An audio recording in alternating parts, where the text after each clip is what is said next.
the entire idea of behind this meeting is like how we can build our own code sandbox in which we bundle and run a front end application in a browser rather than relying on a server. So I am trying to I tried three approaches. Let me try to like explain what I tried out. So the first problem I had was maintaining a file system. So in browser, obviously we don't have any file system, so we need to maintain it in the memory. So I initially tried out maintaining a like a JSON with all the structures, or whether it's a directory, whether it's a file, and all those stuffs. But slowly it became overwhelming, and I was like trying to like replicate Node's API of FS module. Then I looked around, and then I found this package called memfs, which actually Webpack uses to replicate its file system in memory. It had a very Node API kind of file system in which we can create files, create folders, delete files, link files, and all those stuffs were there. And it runs totally on browser. And the second problem was obviously importing other JavaScript modules, importing CSS and all those stuffs. So the first I followed was SystemJS. So the SystemJS was the approach by which we can support the native ES module rather than the ES module that we try to simulate in Webpack and all those stuffs. But the problem with that was the SystemJS tries to download all the dependencies from a particular from our base URL. So we can't have a server which serves all our dependencies. So what I tried was initially I created a service worker which would block all the outgoing network calls and then replace it with the file from in-memory file. So it would serve a JavaScript response with the content of the file that I had in the in-memory file system. But the problem with those was the service worker was very flaky, and it might not install sometime, it may not work sometimes, and in Firefox it never even started working. So there were a lot of flakiness in service worker. And the second approach I tried was simulating the ES modules using the eval. It actually worked pretty well, and it was really good. But the problem was a lot of things didn't work when I tried to import packages from the unpackage. For example, when I tried to import React and React DOM, actually React and React DOM were actually the same package. I'm not sure what was the bug. So those were the two approaches followed. And I think one final approach I tried was creating script tags directly with typos module. But for that, we needed a server which would serve those files, and it cannot be supported for offline. So those are the multiple approaches I tried. Hey Amir, I have a question. So, like what we are trying to build here is that people can run their code, but we don't want to give them the option to add npm dependencies. So, like the idea is that the dependencies will be fixed, and we'll be providing a list of all the dependencies we want. So, if we have this requirement, then would SystemJS be a fine fit for it? Because you said the only problem with SystemJS was it was requesting from different places. So do you think that would be a good solution? Yeah, actually SystemJS works well actually because it takes care of all the nuances of having multiple ES modules. But the problem I faced was like to interfere with those network requests that SystemJS makes, we need to spin up a service worker which would intercept those fetch calls. But the problem with that was the service workers were not very reliable. Sometimes it worked, sometimes it didn't work. In some browser it worked, some browser didn't work. And we might also lose the reliability of whether it will run in older browsers also. Okay, so so the network request you're saying, so you're saying like if somebody writes import React from React, then SystemJS will actually make a request to some CDN. Yep, exactly. And Yep. Okay. So basically you'd be writing an import map for SystemJS, right? So you'd be writing an import map in which you will be mapping all the path of the module to a particular URL. And it would have a base URL. So if we are using dependencies like React, it would have a CDN URL. But if we use relative imports, we would use a relative URL to our current site. So like, for example, we are running on csb.hackerrank.com, and we have a dependency of ./hello.js. Then it would try to download it from csp.hackerrank.com/hello.js, which Okay, actually doesn't exist. You don't have a file called hello.js in your server. got it. So what the service worker would do is it would like stop that request, take the file from your in-memory file system, and send it as a JavaScript response to SystemJS. Guys, I want to ask one question. Like, we already have a code sandbox, so why are we like reinventing the wheel? So Like actually, any. CodeSandbox has a GPL license Mhm, and not an MIT license, so it mhm. can't be like used in this way, like for a profit company. Like we can't, we have to open source the code as well for, like if we use that project. So if we use that project, then our project should also be GPL license or and Mhm. open source. So Okay, that's so one use case is not having a MIT license, right? right. What are the other cases? Yeah, that is the only blocker. And I think even it was not more of a blocker. We initially thought like we will try to build something in top of CodeSandbox client, but the other thing we had to intercept those things like it make a request all the package request on the code sandbox. They are maintaining some dependency resolvers CDNs, right? So that we didn't wanted to do because if we are using it on our product and if we are using their service, it would not be very good. Again, like we are utilizing some resource of code sandbox, but we are using it for like a company purpose. So that was one other thing. So we were thinking of like intercepting all those requests and taking them into our servers, like a file save or adding any imports or anything. So that was one more extra work we had to do. Okay, And I think but code what sandbox is the is what is the problem like in case it goes to their server like request? Like, does Uh, it do any and harm or does it like you don't want it? uh, I'm not sure if there is any legal thing on that. You are using anyway. It is a GPL license, so that thing goes away anyway. But if we are using initially, we are not. We didn't saw that it's a GPL license, and we thought like it would not be ethical and all. So some ethics things. and I think code sandbox is very much tightly coupled to their server API, Yeah, and which is not actually open sourced. yeah. So I actually tried to go through their code. I think their code is very, very tightly coupled to their backend API. But we thought there were only certain APIs for file save and if you are doing any file changes and all. So we thought like we will form the same output format, uh, Mhm, which will return response in the same format. So mhm, the inner code would work the same way. mhm, But again, when we knew that this GPL, then we stopped thinking on that direction. mhm. Yep, yep. So, but you are actually also thinking of open sourcing your solution, right? So, Uh, like if we, we will open source our solution, but the thing is, we can't use it on our front end code base. In that case, if it is a GPL, our front end okay, base should okay, be open source, which we can't. yeah, yeah, okay, okay, got the point. Okay.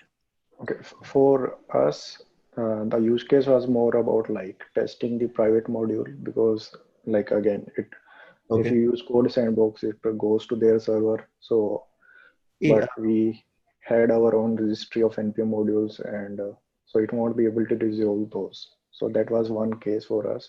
And as like Aditya mentioned, like uh, code sandbox has a like dynamic dependency management where you name a dependency, it fetches from the npm. But you there can be cases where you want to control the like fixed number of dependency provided in the environment. Yeah. So let's write these use cases as well. I'm writing them. I will share my screen. So I'm sadly writing those. Yeah, that, that would be great. Yeah, but I think like CodeSandbox, like they have like there was an article that Ivan wrote in which they were telling that whenever they added package dependency, they build the entire package dependency using Webpack and just serve the Webpack output back to the client, and that runs in the client. Oh, The Yep. So it is like, let's say we use React. The npm package, if we directly try to use React, they have that common JS format in which they decide on which environment we should use which type of React bundle, and Webpack builds it and gives us output. So we can actually use unpackage, but that actually like needs some manual work in which we need to find what is the UMD module that unpackage has for React. But in right. CodeSandbox solution, what they do is that whenever you see the packages React in their serverless code, they try to build the package using Webpack, and whatever Webpack spits out as a bundle, they bring it back to the browser and then they run it. Okay, so my understanding was this all the bundling thing happens in a web worker or something. N- No, it No, no, no. happens on the server Server. actually. Okay. So So, that's like if I change, like in the source code, like this is one thing that is the npm dependencies, but mhm, for the file system dependencies like import index.js or something, mhm. uh, for that bundling that happens on client, right? Or that also Yep, happens. yep. So Those kind, how like, except the dependency resolution, everything happens in the browser. how do they merge these two bundles? Like one is uh, import React from React, and then you are getting import from index.js. Those are like interesting things. Like I think the easy way that like we can do is like I try to do is that we can convert this into an entire AST and we can find all what are all the imports. And whenever you find a non-relative import which has just the name, you can Hmm. identify it as a package. So what you can do at that point in time is that, like, there are two cases. First is that the CodeSandbox case in which they actually build in the server, get back the output, and they just run in the browser. In my case, it was like we need to download that particular JS file from unpackage and treat it as again a normal local module. Right. So I downloaded from the unpackage, added to my file system. In this case, I have a special flag saying that this is not a local module; it's a dependency. So whenever I encounter React, I would like call eval on it so that the code that is using React now can use React. So we need to walk through the abstract syntax tree to find not just the package dependency, but also the relative dependencies, and just eval all those stuff, and we would get the file working. Okay. So, guys, would you like to talk about like various parts involved in the building the sandbox? Like you have an editor, you have a preview. Yeah, would love to know how. Like, can you give us a demo of how what you guys have built? Okay, Yep. so I will share my screen. Sure.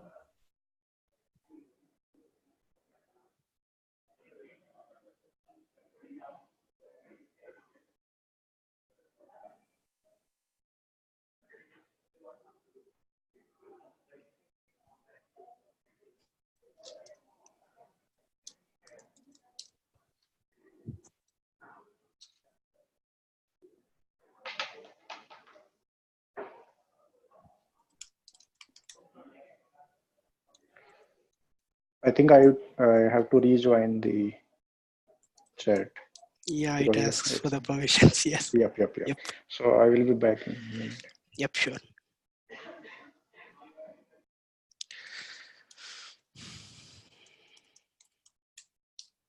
What share is not working? No, actually, when you do the share for the first time, Chrome asks those permission, and we need to restart Chrome. So that's a bummer. Oh,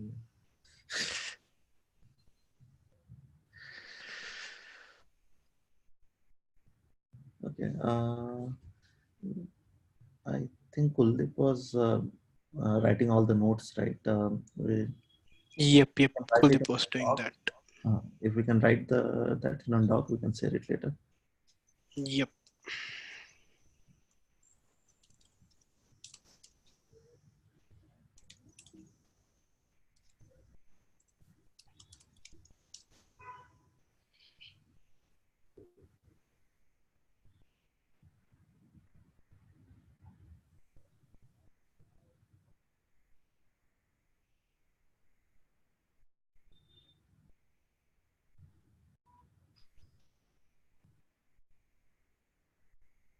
Can anyone see my screen?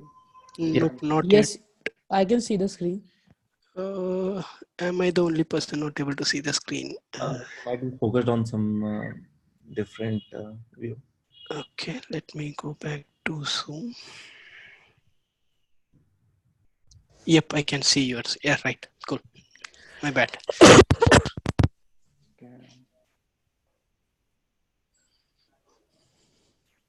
Okay, cool. So I was writing all the things here.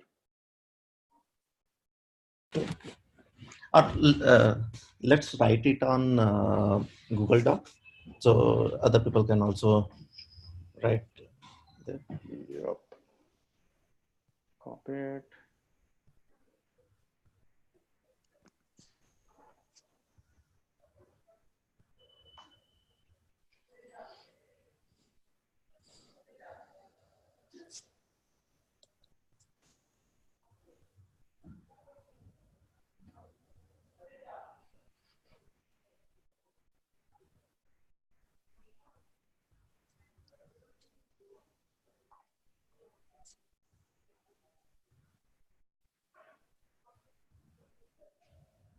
And let me share this with you guys. Come on.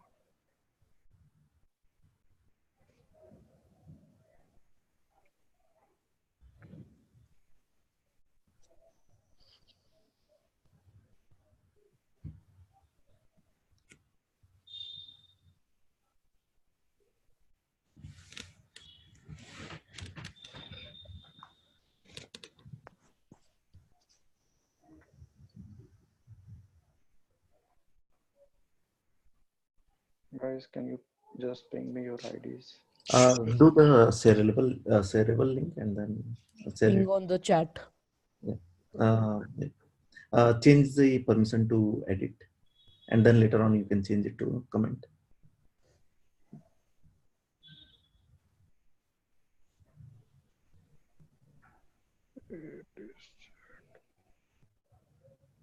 Where is chat? Sorry, I'm not used to it. Zoom. Click on the Zoom icon. And then I think you might get it. I found it. Yeah, got the message. Yep, got it.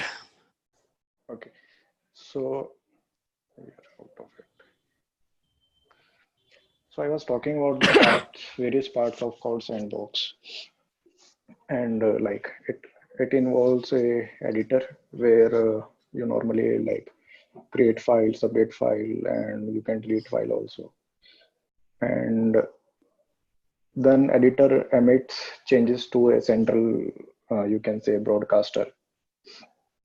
And it second part is preview, where like you are able to see the various changes you are making to the file or the view or part of the sandbox. And third is the broadcaster, which basically act as a central communicator between the editor or preview or the console if you have console in system. Mm-hmm. And then fourth one is console. It can be optional, like if you want to show the or mock the console logs and show it to the user, like CodeSandbox does. Okay. So I'm drawing this on board. Hope you guys can see it. Yeah. Do this like stop share your screen and then.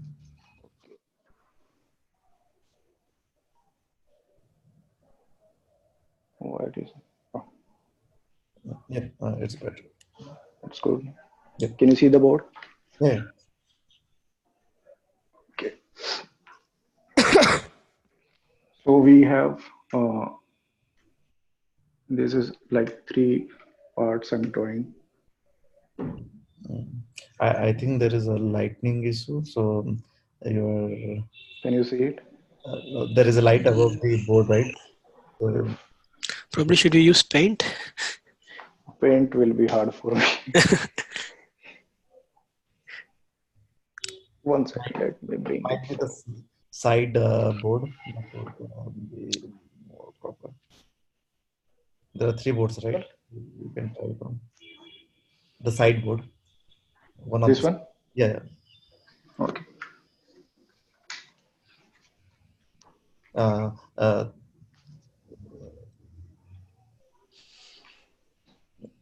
that's better. So it has three parts. One is you can say broadcast channel. Another is editor. Third is preview, and like fourth one can be a console log. Console basically. So what happens is like user make changes in file in editor, Mhm. and it emits messages to the broadcaster, and broadcaster then send those messages to the preview. So I will write down like what each part does. So editor enables you to create file or edit it or delete it, and it also emit changes to broadcaster.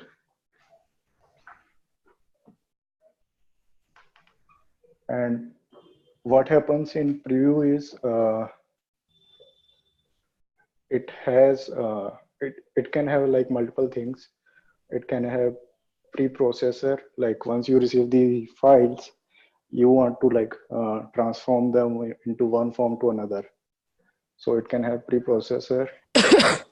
Then another thing is the executor, like which is responsible for executing, like converting those files into to the executable unit.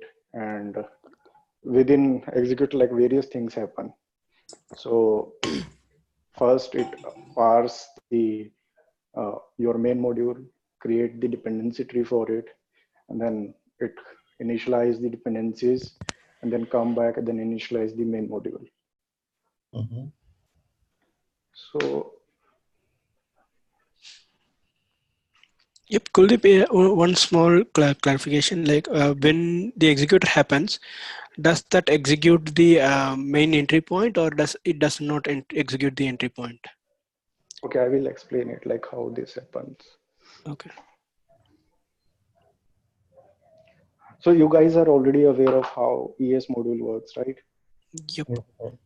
So it start with, let's say you have, We can't see. See your board. And also, if you have a black marker, yeah, that would work better. okay, I will use blue color then. And right on the side board only. This That one, yeah, yeah. this is visible. Uh, We have not seen it. So can you like draw something, then we'll know. Okay, here. Yeah, I think this is a little more clear. Okay, okay, I will write here then.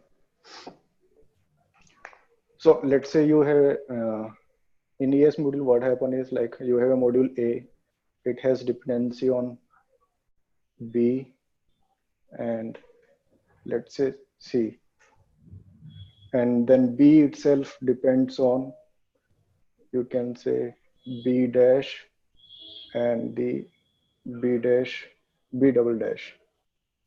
mhm. So what happen is browser will start with the A module, it parse the content of file, and then it will create a dependency tree. It will know like, okay, this A depends on B and C.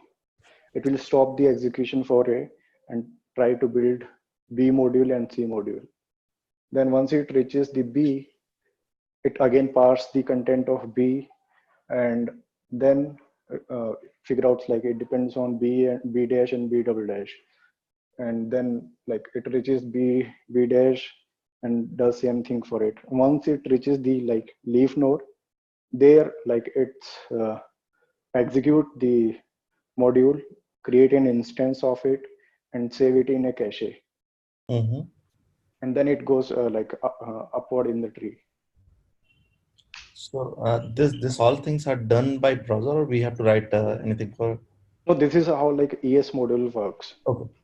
Okay, ES so module in browser.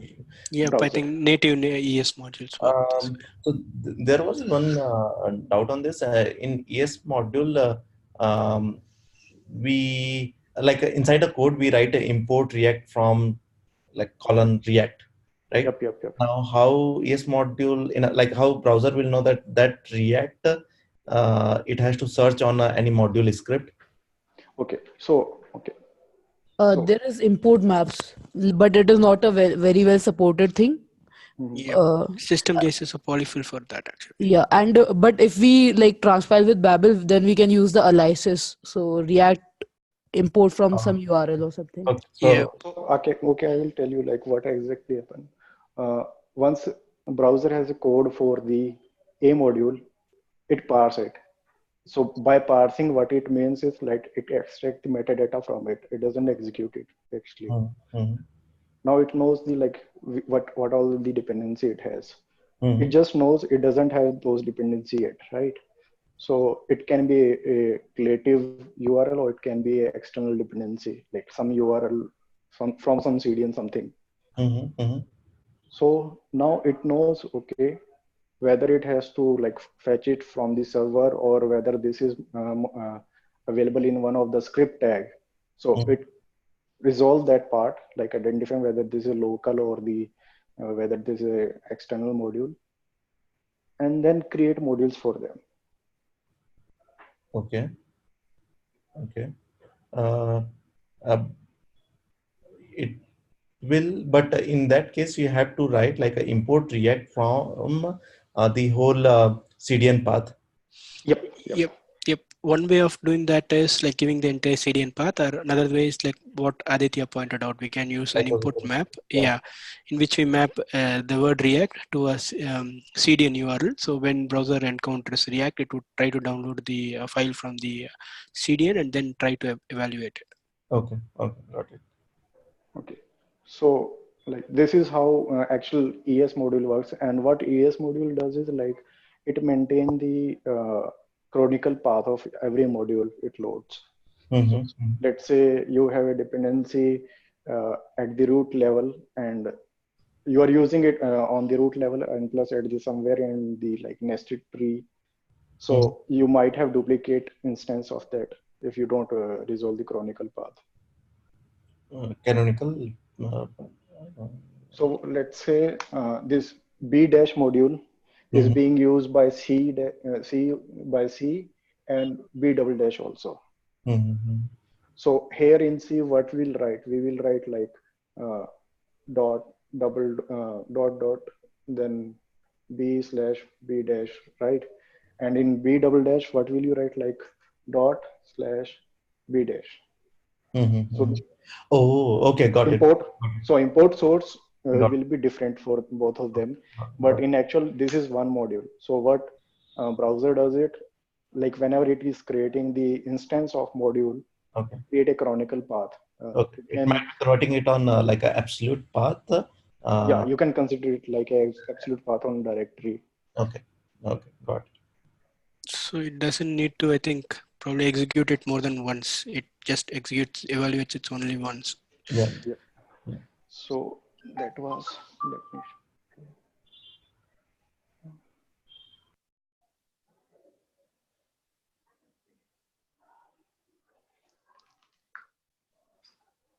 so coming to okay, I will show you the code also how it happens actually. So this project setup is like this is a simple Gatsby project, and here you have a page and then index file. Sorry, Kuli, we are not able to see that particular screen, I think. Sorry, maybe I'm not seeing. Sorry, it's my fault. It's my bad. I can see the editor. Yep. One second, then share me.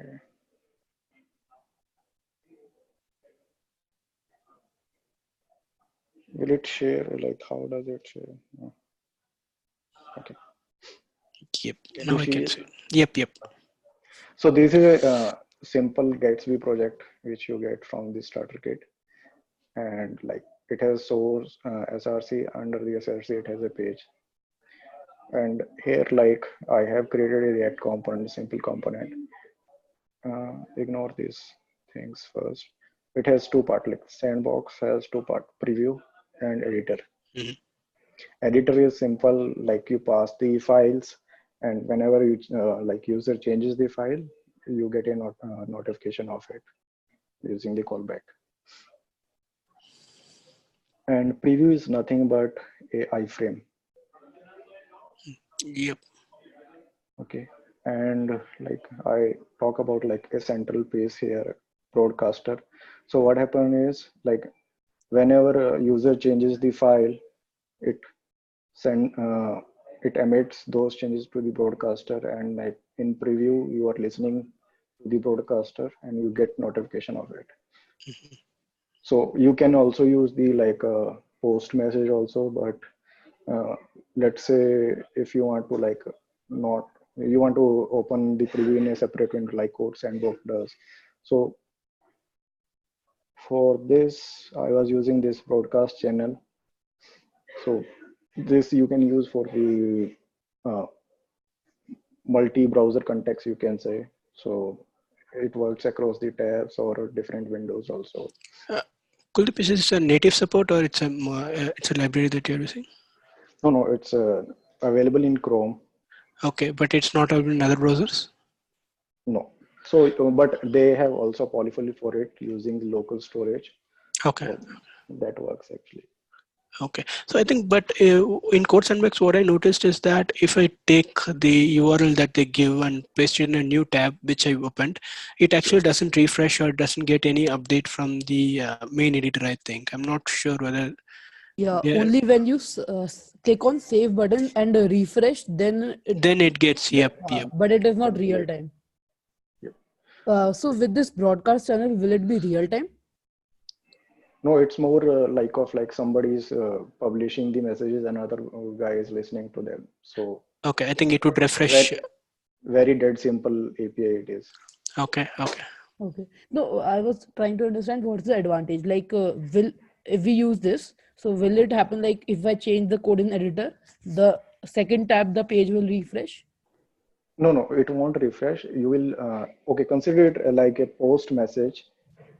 Okay. So normally, how do you communicate between the various tabs or iframe?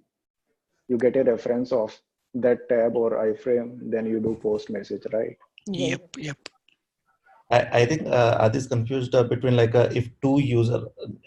I don't think it's for a pair coding. It's more between No, it's not. No, not. It's iPhone or purely like your it's a browser. simple communication way. Yep, I think Aditya, I think right now I think we can simulate it. For example, as Kuldeep pointed out, since we can communicate within more than one window, we can might have a common message in which we can say that if there are change, refresh all browser, which every window like listens for, and if they receive that message, it can actually initiate its own self refresh. It's Right. possible, I think.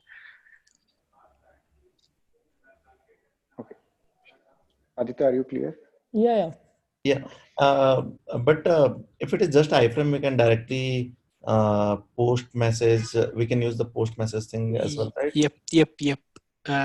In So idea iframe. is to get like to separate the preview part and the editor part. So if you use the iframe reference, you can use it like It would you be can see the coupled. like. So you will be still it will be coupled with the sandbox. But Okay. let's say tomorrow you come up with the like, okay, I will Oh, host my I get preview it. in separate window. Yeah, I get it. I get it. So even CodeSandbox or even Stackblaze support that thing like separate it as a diff. Yep. So you can open the preview in a separate window and then they communicate. But those windows are more of a pop-up window, right? It's not a new tab type window. No, Those are actually, it's a new tab. it's a new tab. Oh, okay. Yeah, you get a URL which you can share with anyone also. Like it's a permanent URL type thing. You can So share with idea, anyone. so idea is to decouple the editor and the preview part, and Yep. they communicate through a channel. So very simple thing. Got it. Got it. And it as Aditya mentioned, you can share the URL. That also work with broadcast channel. If if So I just want to see the preview. URL for this is like preview.html right now. So you can play around the URL also, like so that uh, it open up and then subscribe to the change the same channel and then start listening to the changes. Yeah, I think this broadcast channel is like machine level. So this works only within our in our machine. For example, we have multiple Yep, window yep. within our that broadcast is going to work within that, Yeah, I think. yeah. My question was the same. Will it Mm. work with multiple laptops or? Nope, nope, No, nope. no, I no, no, don't no, think no, so. no. Okay, No. okay, got it. Consider it like you have to communicate through the local storage, and like you put something in local storage, another guy in different tab listens to that and then take out the thing. Actually, this is exactly what we want, because we don't want people to get a URL and they are sharing with anybody. We don't want that. We want exactly this which you are doing. So that's a good thing. Mhm. Okay. So like nothing fancy happening here. So all it does it like whenever the change happen in the editor, it listens to it and then broadcast those changes like file update and passes the files. Yep. And Kuldeep, do you like do the file updates in file level? For example, if only a particular file changes, you say No, this no, file change, or you say you send all no, the no. files. All the files. Okay. So that is a part of optimization. You can do it, but for like simplification, let's say everything follows. Okay. So you need to do everything for every files from step one, right? Yep. Okay. Cool. Wait. Okay. Then let's go to the preview part of it. So this is the iframe we have. Simple like some body part. It has some like root element. Uh, then you have like loading part, or you can show the error also. And then in a script, it has. Mhm. Okay. And if you go to the script part, all it does it listens to the like again it subscribe to the channel and then listens for the like messages like file update or file init and all those. Mhm. Okay. Okay. So like this is the main part of it. Like once it has the files, my bad. Hmm, sorry. I keep this extension on my VS Code that Spell checks. spell checks. That's the spelling. I have it too. I use Like it too. I think they even have Grammarly extension, I think.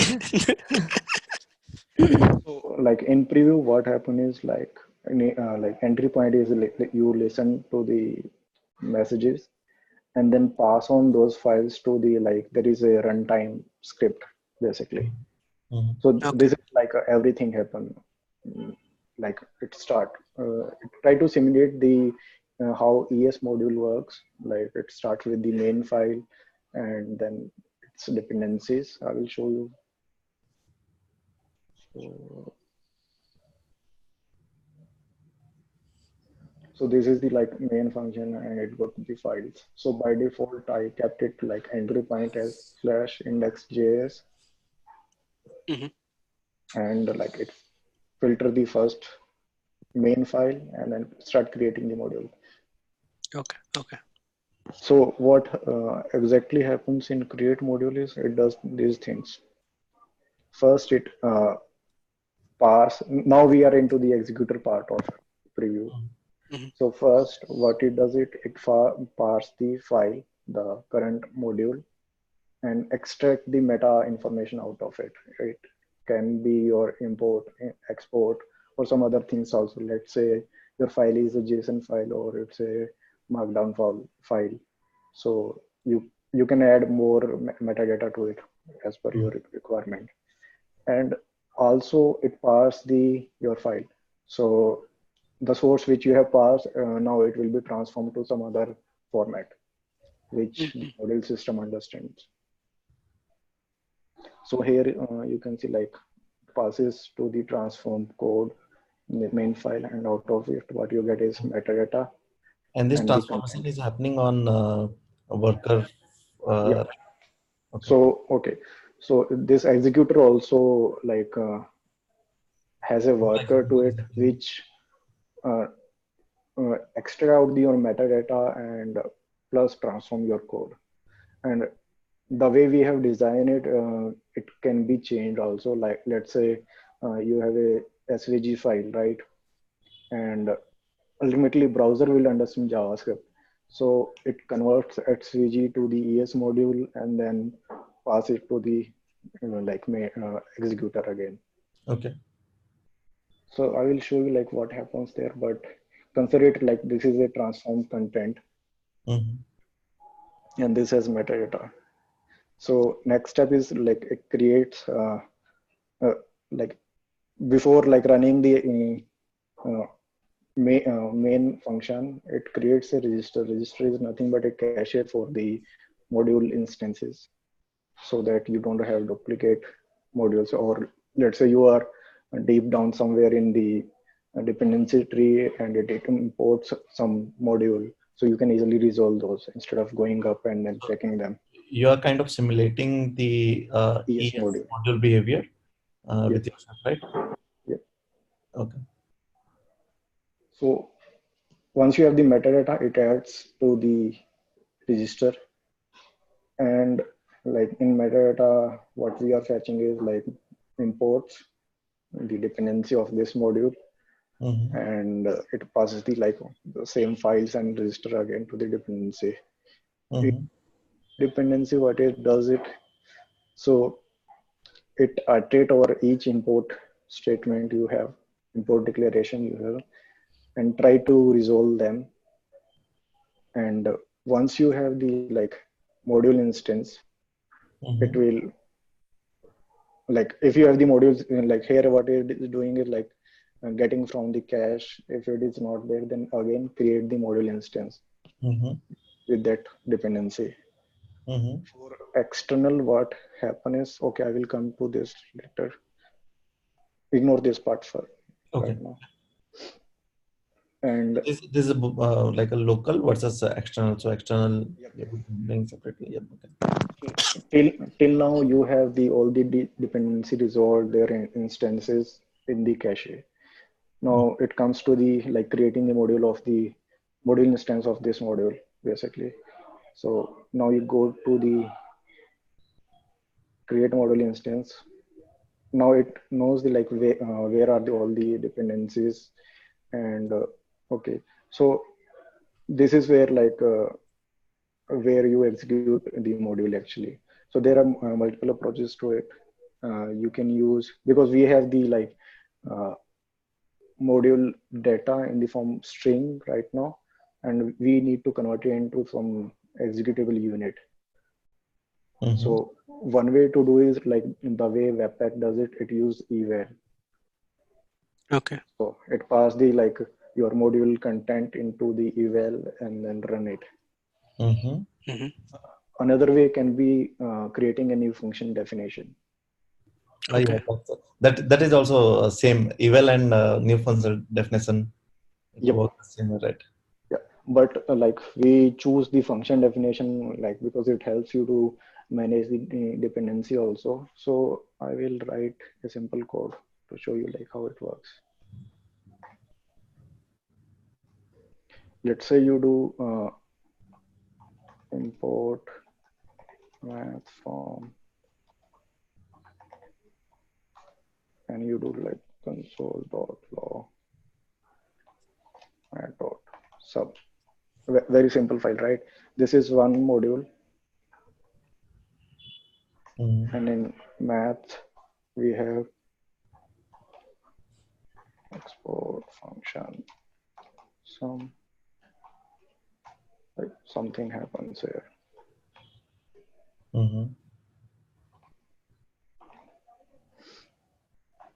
So the way we resolve these two modules is like we'll create.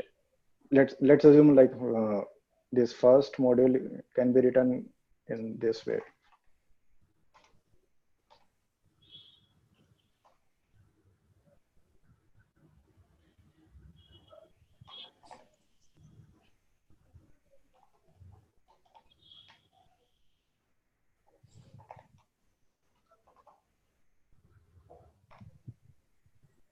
So you can transform the first module in this way also.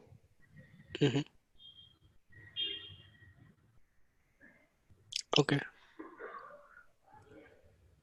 Aditya, are you still with us?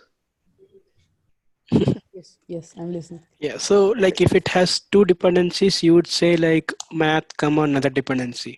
Yep, I will come to it. So let's say it imports. It's kind of dependency injection. Yep, you say React. Okay, And Kuldeep, how will you handle named export? I will come to it. Cool. This is cool actually. So it will be transformed to something like this. Okay. And like coming to the like, because this is the like main module, it doesn't export anything. But let's say you are into one dependency. Kuldeep, how does it help with this like eval thing? I didn't get that issue. Okay, so this is the okay. So to get to this part, what you have to do is, let's say you const fn equal to new function. Okay, here you will pass it as a string. I know this is a bit tedious, but yeah, I got it. and And while just call the fn, function. this is here actually you will pass, let's say you from somewhere you are getting the dependencies. So here you will pass math or React. Yeah. So this is similar to eval. I forgot like what is the difference between doing this function way versus the eval. I think this is a safer approach. I am not sure. Actually, I So think one what way. have what Sorry. happened in eval is uh, it doesn't give you a way to resolve uh, I would say like uh, variables in scope. It doesn't give you a way to control them also.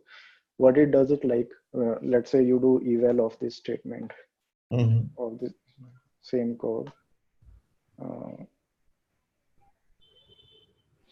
You'd get all the closures also, all the local variables in your code actually.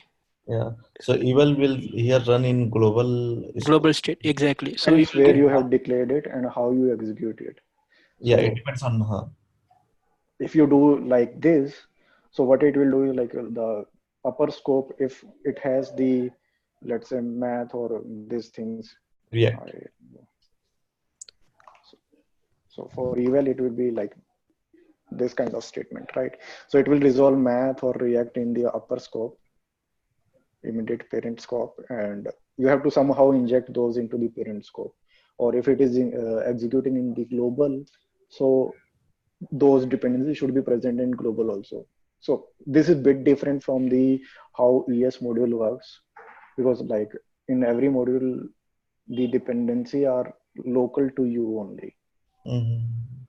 I think even Webpack does something that function scope thing. So it tries. It plays with the closure actually. Yeah, it plays Yeah. with it. Yep. Like I think if you wrap the eval into a function definition, it wouldn't have access to the other scope from there. I think. I'm not sure.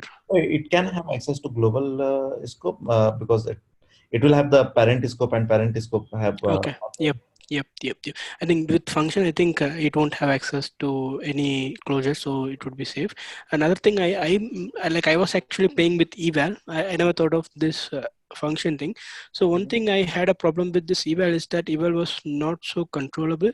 So once we start evaling, we need to execute the entire tree so that it has access to all the That modules. is the another thing. See here, what is happening? Here you are defining the like definition of the function. Yeah. Then you can control whenever you want to Wanted execute to it. execute exactly. But in case of eval, you have to do both things at the Yep. same time. Yep. So when we do eval, we need to resolve in a recursive way. We keep on resolving till the leaf, and that however executes entire stuff. So we have less control over how it executes. I think this idea is really great. Yeah. Nice. Got it. Got that. So now you guys understand like how the dependency management is working. So Yep. The And whole part. this transform we are doing like the whole thing except import. We are wrapping whole thing inside a function, right? Yep. So what it does it like, let's say you have this kind of module. Uh, This is the entry module you have. so So you pass it as a you parameter. so you remember the first step. It was parsing and then transformation, right? Mhm. So what it does it gives me something like this. Okay, okay. And Kuldeep, with this, we also have the advantage of, like, let's say this math is used in 10 different modules. We just have one math, and that is passed as a argument to all other dependent modules. So we do it only once, and it can be used in all other functions. Sorry, come again. With this approach, like let's say this file is using math as a dependency, there can be multiple files which use same math as dependencies. So what we need to make sure is that we have math in the global scope, and the same math can be used across all other modules, right? No, okay. So this doesn't create a dependency in the global scope. Mm-hmm. So Okay. what happen is like this dependency is only local to the this function definition. So whatever you pass here, that Mm-hmm. will resolve to the first argument, that is math. No, the math that we are passing to that fn function, where does it Mhm. come from? Oh, okay, I will come to it later. Like this is Okay. also like another part of it. Like how do you like maintain? Provide the Basically, dependency. basically it comes from the your module instance. Okay. Module instance. Okay. It has already like up to this point, it has already uh, uh, parsed the math module and then created an instance of it and saved into the cache. Okay, so is that instance kind of mutable? So if this module makes some changes to the math module, will it be reflected across all the other modules that are importing it? Okay, so this is what happened in ES module and how it is different from the common JS. So in common JS, when you refer like one module to in another file, it gives you a copy of it. So Okay, it is immutable, but in ES actually it is mutable. it's immutable. Okay, No, okay, cool. in ES Oh, it's it's mutable. Sorry. Yeah, in ES it is mutable. Cool, cool. no, in ES it's not mutable, is it? No, no, no. No, So no, okay, in okay. Okay, let me explain. So in okay, common JS, what happen is like, let's say you do Require. require from some file, right? So Mhm. what happen is it gives you copy of the all the exports, not the like export. actual export. But in ES module, what happen is like it maintain a dynamic linking between the module itself and like wherever it is used. So let's say one of the uh, main module, if it update the dependency, let's say you export const x equal to 10, and then in some module you do import it and then do x is equal to 20, so it will update. Yep. Okay, I have one doubt here though, because in required JS you can export only one thing, right? In common JS pattern. Mhm. Now, what people do is like a like a export object, like module dot export equal to object. Now that object is mutable. So your Yep. exports, if it is just a function, actually I think it shares the same reference, but because you can just pass one thing, like you can just module export one thing, you can't change the reference of that, but you can change the reference of the property of it, and it will be available on other other what we say uses like in other files as well. Yep. So okay. So in ES module, what happen is like instead of giving you the export part of the dependency, what is do it like it create uh, holes in memory, you can say, and then fill like whenever you execute the dependency, it fills the those information. And the importing module, it always refers to the that central piece in the memory. Yep, good. So, like, coming back to what Sudhanshu shared, so where like for common JS, I think what I learned, what I was actually going through, my understanding is that it does a structural clone whenever we have a reference in the model.export, but I'm not sure, but we need to try it out to be sure. I don't think it would be a structural clone. It's just that because you're exporting just one thing, the reference is same, but you can't change the variable because um, let's say you are doing import React from React. Um, you can't change the React reference. It will not be. You are changing on that local scope of your. Okay. Got your point. Cool. But you can get dot something. Okay. Cool. Makes sense. Because with dot it's an object, and then you can add more properties and update the existing one also. Yep. So Makes that's why sense. it is In possible. ES modules, so this is my experience from we try to mock things on test files, right? So generally we have to manually say like export things as a module.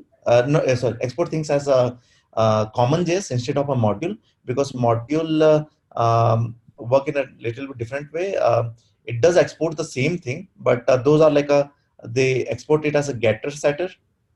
Yeah, so this is what I was saying. So instead of giving you the actual value, what it does, it gives you the binding. Yeah.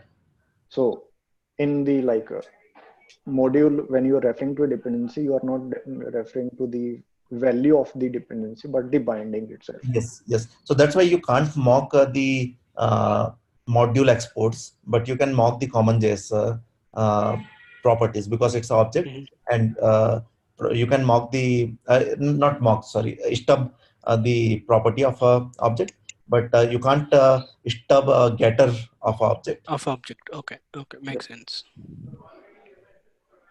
Okay. So moving forward, so we are clear about like how this dependency, like how this file will be transformed.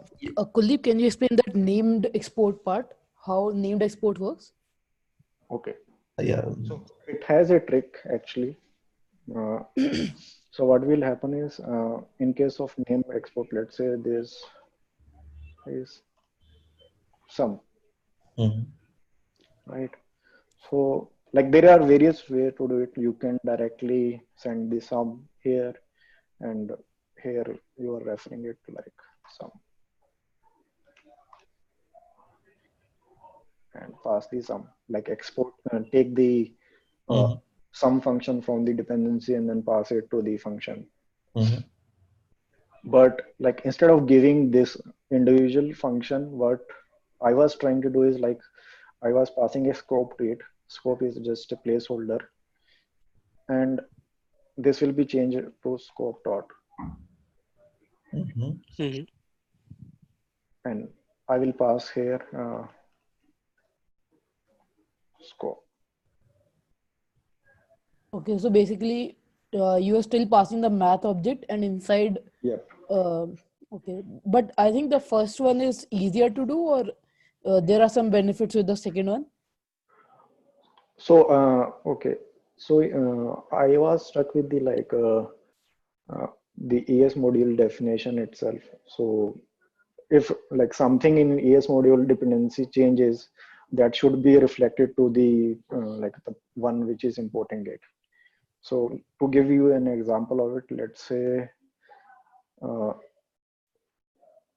Just one question here on the same thing. Can you go back to? okay, I just let me answer the Okay. this. So assume like this is your main file, and it imports my library and counter from the my library, and this is like your my library module where you have a counter equal to 10, and you export bunch of things from here, right? And let's say you have set timeout here, and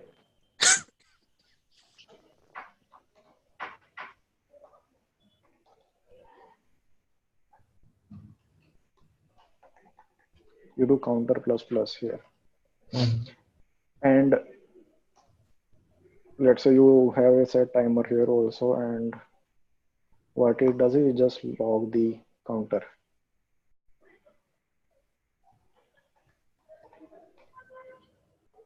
Mm, So what will happen is this statement will give you 10 as output because till that time the counter was 10. And once this statement execute, now the value of counter has changed. And like let's say this timer execute, what will happen now? Counter will be 11.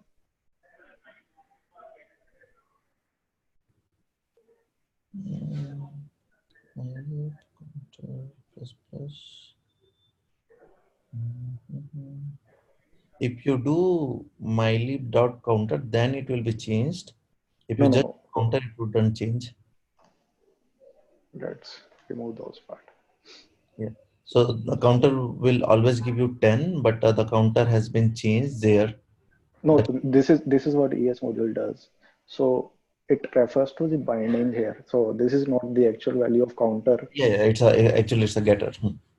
So when you do the like console log after some time, the value has changed. So it will log the 11 here.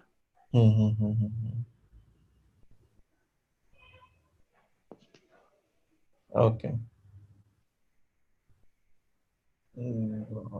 Aditya, does this answer your question? Yeah, so basically you're saying like that's why we do the scope method you're saying. That's why we use the like scope. So instead of referring, come on.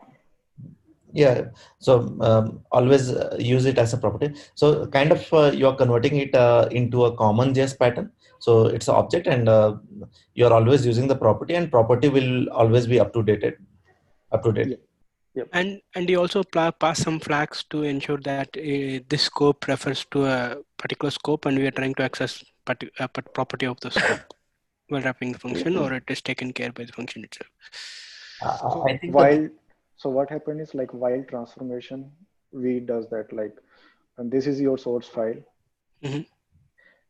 Once you do the transformation, what will happen? Okay, It will okay. be converting to the like something like this. Oh, okay. Makes and sense. there Makes are sense. multiple And named code.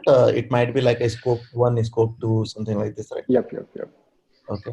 What about Cool. those? So in named export, you can even do some as like Yeah, add. so that is a pattern like how do you manipulate the file and then extract the metadata from it. You can also support something like uh, math and like this, or you can say star as math Yeah. also, or alias also, let's say as. This all thing do we have to take care on the transformer? Yep. I think when we play with the abstract syntax tree, I think we should take care of. I will come to that part also. We are Okay. Okay. doing it. So just to make sure like this makes sense now. Yep, Yeah, it makes does. complete sense. Okay. So I will go back to the like what was happening here. So we were here like till this point, it do the transformation. So this content is transformed content. Like it has taken out the all the import statements and it converted like your JXS to the. Wait a minute. Thank you. And it converts like all the your JXS to the JS part. So and let me run it and show you like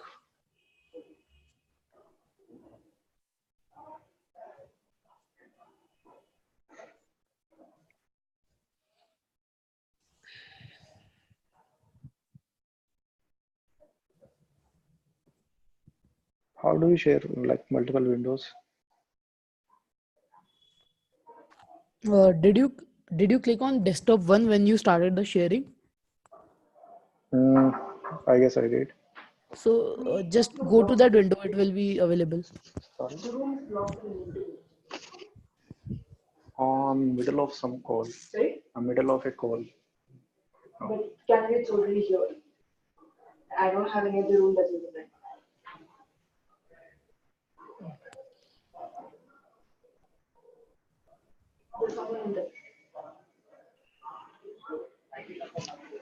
5 minutes.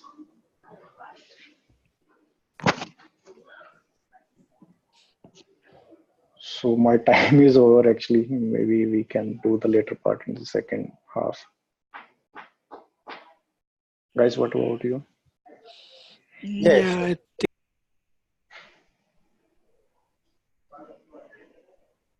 Yeah, You're mute, Amir. yep, that's true. Maybe I will also share the solution in the second half. So just to give an idea, like what is happening here now, like like you have the metadata. Metadata is more about the import exports you have in file. Content is your transform content. Then it goes to the dependency. It has the all the imports. It traverses the path and then initialize the dependency once it reaches the leaf node. And once the all the dependency are resolved and you have instance of those dependency in the cache, it create the module instance of the current module and then Okay. update the register in the last. Okay. So just to show you like how it works. Hmm. Right.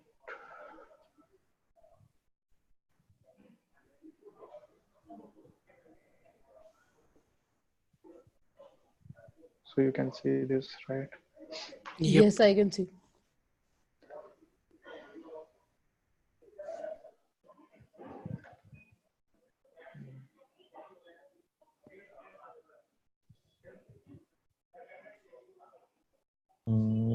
There is syntax error.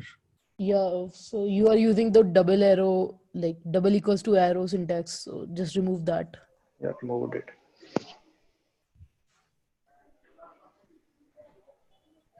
So this is like simple example of it.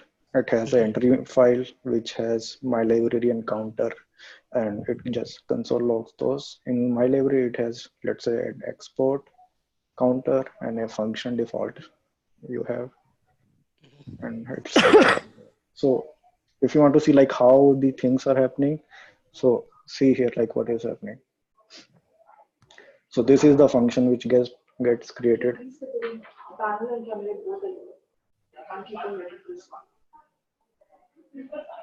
And like here it is doing the like my library dot, this is the like scope I was talking about, and it resolves my library which is a local variable here and the counter also. Okay, so I get the taste of Webpack here. Yep. And behind the scene, like how do you reach to this point? Like all the like AST parsing is happening. uh, it is resolving, like playing with the like various, let me show you.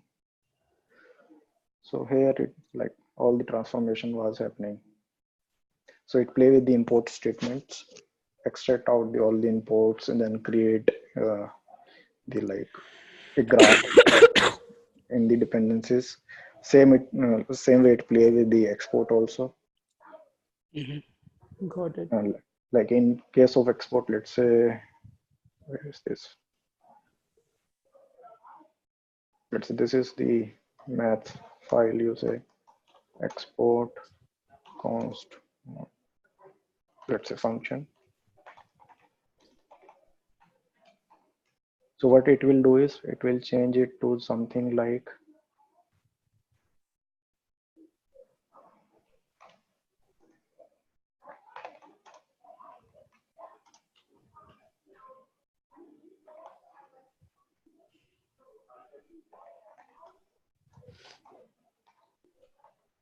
this. So when you execute this function instance, you will return, you will get the like this object, and this will become the instance of the module. It will become the module instance, and then you can like take it and then pass it to the dependencies. So you don't transpile this in using Babel. So you take No, it. it's already transferred. Like you have Okay. removed the export statement and then Yep. added your like extra part. Yep. So this is your own transparency. So you don't run this through Babel. So you take No, the it is already like this is the result of the transformation. okay of Babel. Okay. Okay. Makes sense. So I think what he was asking is like the export part is not being transformed from the Babel plugin. It will. Yep. Yep. Exactly. So it take out the export, it remove this part, Yes. and create a map of what are the exports you have, and then Yep. put Yep. it So there in the return statement. this is kind of your transformation, own Yep. transformation, not Like from it's the a background. fabric. Yep. Yep. So at what time we should do the second part? The time you do free. So we have engineering meeting at 5. Let me see my calendar.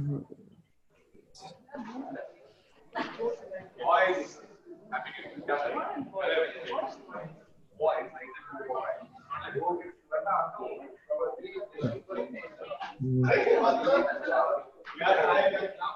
So um, Adi have, I think, 4 to 5 he has been meeting, and Yeah, I have a five, meeting at 4:30.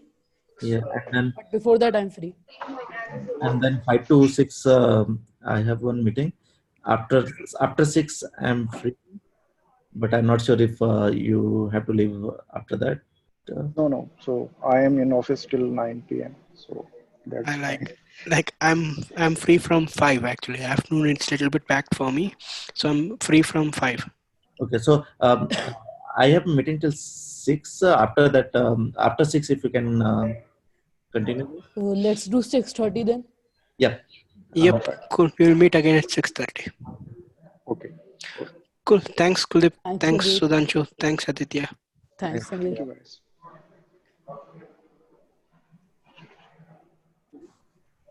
Yes.